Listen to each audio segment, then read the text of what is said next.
Welcome back, ladies and gents. Today we're going to talk about Highlander, The Search for Vengeance. It is quite a ride, so strap in. The movie opens with a dude on a boat in what looks like an abandoned jungle. This is until the light turns on and he meets a vending machine? At least we know there's still Coca-Cola in this world. Well, sorry, Coca-Cola. The guy then hops into what looks like an abandoned building with zombies hanging in the air. Apparently it's not quite abandoned, seeing as tons of other monsters are all toasting marshmallows by a campfire. It doesn't exactly take much to scare them off. Here he fights a monster named Malik, who rightly thought a chainsaw would beat a sword. He was wrong. Our unnamed hero also gets a name. He's Colin.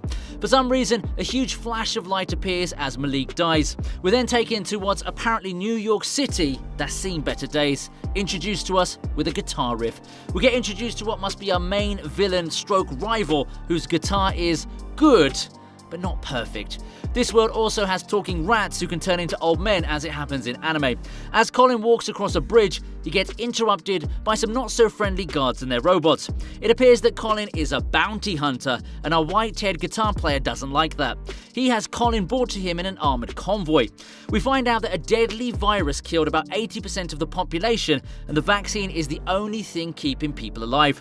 Now that's some good foreshadowing for today, eh? What do you think about that? Predictably, Colin breaks out before meeting his newest sidekick, a little kid named Joe. He gets pointed to a shady bar where we get introduced to Dahlia, almost definitely our love interest for this movie. We flash back to Colin in his past, meeting a woman much like Dahlia called Moya in what looks like the Roman Empire after it fell. We learned that Colin used to be a brave and respected leader. This is also when he vows his love for the new woman. It's not all rainbows and sunshine. Colin and his band are going to get wiped out by a gigantic army led by someone called Marcus Octavius. They share a drink together, but surprise, surprise, the drink's doped and he passes out. Moya then heads to Marcus Octavius, who looks exactly like our favourite guitar player.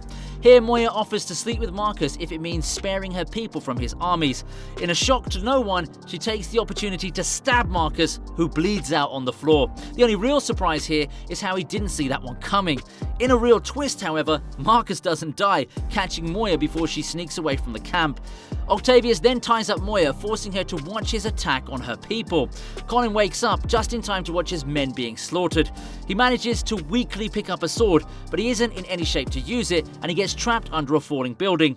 His army isn't doing much better, and they get ruined. Colin, though, somehow survives, waking up to the wreckage of what used to be his people. In the distance, he sees Moya still hanging atop the corpses of his people.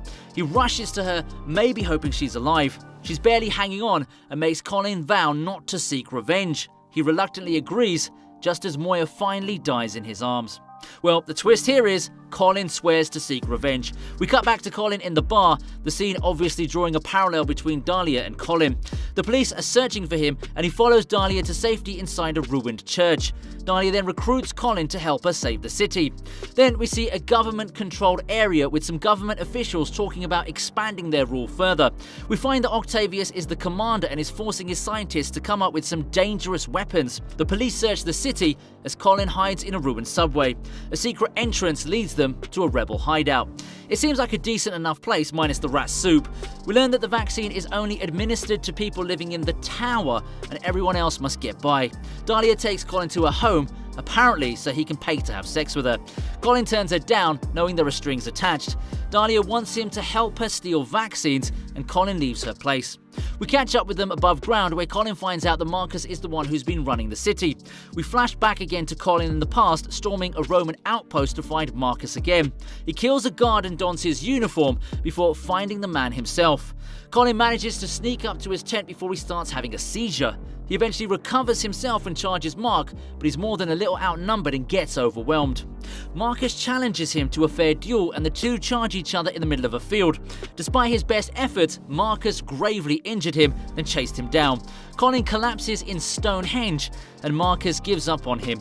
His wounds eventually heal and he revives to meet a spirit called Amargan who tells him he's immortal. Colin blows him off, but a lightning bolt falls on him, showing him that he's immortal but not invincible. Then they talk. Amargan tells him that the Romans have long since perished, but that Marcus is an immortal who's much stronger than Colin.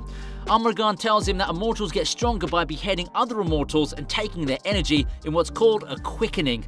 Most importantly though, Colin is now infertile. Ouch. Colin still wants revenge, and we return to modern times. Now he's more than willing to help Dahlia infiltrate the tower. The two use a hidden entrance to infiltrate the place, and there are a lot of them around. They run into Joe, who insists on tagging along. Joe's alarm rings off, waking what can only be described as a giant demon crocodile. Colin makes short work of the monster, beheading it and saving Dahlia's life by a second. The three run into a patrol, and Colin charges in rather than waiting to sneak in. He easily takes down the guards before the trio stumble into what looks like a laboratory. Dahlia holds them all at gunpoint, forcing them to give her the vaccine. They're working on something, but the lead scientist is acting more than a little bit suspicious. They've been working on a perfect virus, one that can't be vaccinated against. Apparently these people were the ones behind the pandemic, and Dahlia knocks the creepy guy out. Colin senses Marcus and leaves the other two to go fight him again. He takes what must be the biggest elevator on the planet to get to him. We flash back to Colin in the past again, charging into what looks like a coliseum. Here, rather than helping a woman and her child, he senses Octavius and confronts him again. Octavius gives a long-winded speech before the two trade blows. Once again, Colin is no match for him. Right as he's about to be beheaded, some soldiers charge in, forcing Marcus back. We cut to another battlefield, then another. Each time, Colin tries to find Marcus, trying to get his revenge. Every time, he fails. Every time he builds a new life for him before dying for revenge, he eventually revives, trying to do it all over again. One time, he gets confronted by men who saw him dead and they tried to kill him. He only gets let off thanks to their leader vouching for him. This is where he gets the name Highlander, as he lives his life all over again. For 1,000 years he tried to get his revenge. He confronts Marcus in what looks like Japan, once again not being any match for him. This time he survives as a falling building separates the two. We even see him as a pilot in World War I, jumping onto Marcus's plane before it blows up. He wakes up again in a church holy ground where Marcus can't touch him. Even Marcus starts to wonder if Colin has done anything in the last 2,000 years. Marcus advises Colin to find something else in his life, positive for a psychopath. We cut again to modern times as Dahlia and Joe are still trying to make their escape. Dahlia manages to jump her way to safety, and finally Colin confronts Marcus again. Marcus effortlessly dodges all of Colin's blows before being taunted and thrown back. They have another exchange of blows before Marcus throws Colin through a window and runs him through with his sword. The two then have a duel on the side of a tower before Marcus throws Colin from the top of it. He lands right in front of Dahlia and Joe. Joe leaves with the vaccine as Dahlia surveys his dead body. As she turns to leave, Colin comes back to life. Dahlia drags his mangled body out of the tower as Colin finally lets her know about why he's here and why he wants to kill Marcus in the first place. The two almost get stopped by some guards who thankfully have the worst aim I've ever seen. Dahlia blows up the tunnel with a grenade before escaping. She collapses on the ground before pondering over how much Colin has gone through. We see Colin in his mind talking to Amargan. He stands by her grave as Amargan talks about how Moya has reincarnated through the ages, but Colin has been too single-minded to see it. Her soul is in Dahlia right now. Colin wakes up in their hideout, his injuries healed.